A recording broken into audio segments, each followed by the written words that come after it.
जैसा कि आप जानते हैं कि बरसात का मौसम चल रहा है। इस वक्त डिपार्टमेंट की तरफ से, एडमिनिस्ट्रेशन की तरफ से लगातार हिदायतें दी गई हैं कि कोई भी दरिया के किनारे ना जाए, जब दरिया के पास में ना जाए।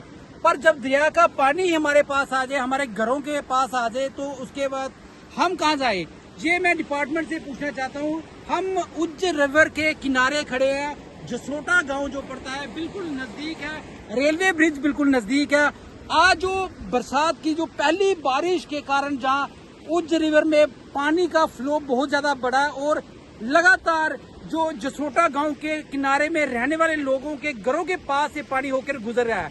डिपार्टमेंट की तरफ से बोला गया है कि कोई भी नजदीक नहीं जाएगा, पर मैं ये बोलना चाहता हूं कि डिपार्टमेंट अगर जसरोटा गांव की तरफ जो गेट, जो उज्ज ब्रिज है, वहां पे गेट लगे हुए हैं, उन गेटों को क्यों खोलते हैं?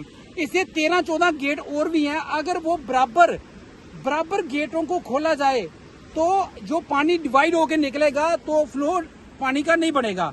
हमारे जो गांव की तरफ है, राक्षारी जसरोटा गांव की तरफ जो गेट खोले जाते हैं, इससे हमारे जो खनन हो रहा है, हमारी जो उपजाऊ भूमि है, वो उसका नुकसान हो रहा है। जो लोग रहते हैं उनके घरों तक पानी पहुंच रहा है। तो इसके लिए जवाबदार कौन है? कौन जवाब दे है? तो मैं डिपार्टमेंट को पूछना चाहता हूं, क्यों पूरे दरों को, पूरे गेट को खोला जाए? मेरे साथ पेंट जो जसरोटा गांव के और भी नुमाइंदे हैं, उनसे भी बात करने की कोशिश करेंगे। रमेश चंद्र जी हैं, इनसे भी बात करने की कोशिश करेंगे। हाँ जी रमेश जी, बताइए कि जसरोटा की क्या प्रॉब्लम जो उस ब्रिज की आ रही है? नमस्कार जी। जैसा कि हमारे साथी ने बता ही दिया है, बट मैं इसके साथ साथ रेलवे विभाग को, स्पेशली रेलवे विभाग को, ये हमारे कैमरामैन है, कैमरामैन जी ये जरा इधर दिखाइए, ये सामने देखिए, ये हालत देखिए, ठीक है। रेलवे विभाग से मेरी ये अपील है कि आप किसका इंतजार कर रहे हो? पानी का फ्लो बढ़े, पानी जो है पुल के साथ टकराए, पुल डैमेज हो, फिर हम उस पे कार्रवाई करें जी पुल किसने बनाया था। क्या ये चीजें पहले नहीं हो सकती हैं? तो आइए यहाँ पर देखिए, यहाँ पे पैसे निकलवा लिए जाते हैं। कुछ देर पहले हमने प्रशासन को अवगत करवाया था, यहाँ पे शरेआम इलीगल माइनिंग हो रही थी, प्रशासन की तरफ से कोई कार्रवाई नहीं की गई। हम ये प्रशासन से ये पूछना चाहते हैं कि क्या केवल घाटी इंडस्ट्री को बचाना जरूरी है, बाकी आम जनमानस की जिंदगी के साथ खिलवाड़ क्यों कर रहा है प्रशासन?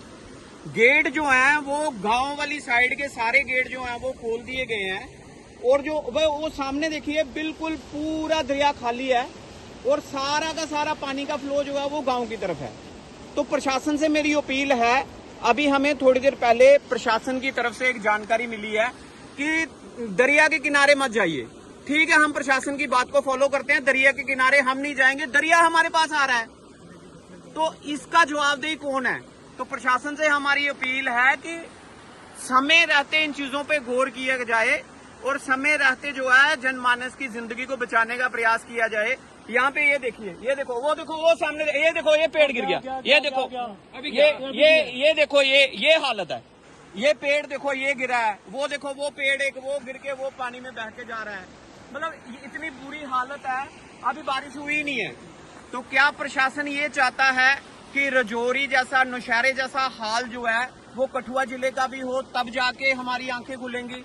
तो प्रशासन से हमारी अपील है कि कृपया इसे समय रहते इस पे गौर करिए, ताकि आम जनता की जो रोजमर्रा की जिंदगी है आराम से चल सके, लोगों की खेती बाड़ी जो है वो बच सके। इतने फ्लड के कारण लोगों की आधी खेती तो ऐसे पानी में बह गई है। तो अपील है मेरी सरकार से, ये देखिए ये सारे खेत लोगों के बह गए हैं, ठीक है, ये हाई टेंशन वायर है। मेरा विद्युत विभाग से भी ये अपील है कि आपने पोल तो लगा लिए हैं, पर इस पोल की सेफ्टी के लिए आपके पास क्या प्लान है? तो कृपया आप भी संज्ञान लीजिए और लोगों की जिंदगी के साथ प्रशासन खिलवाड़ ना करे। बस इतना ही कहता हुआ मैं ये अपील करता हूं कि प्रशासन जो है इसको गंभीरता से ले। धन्यवाद।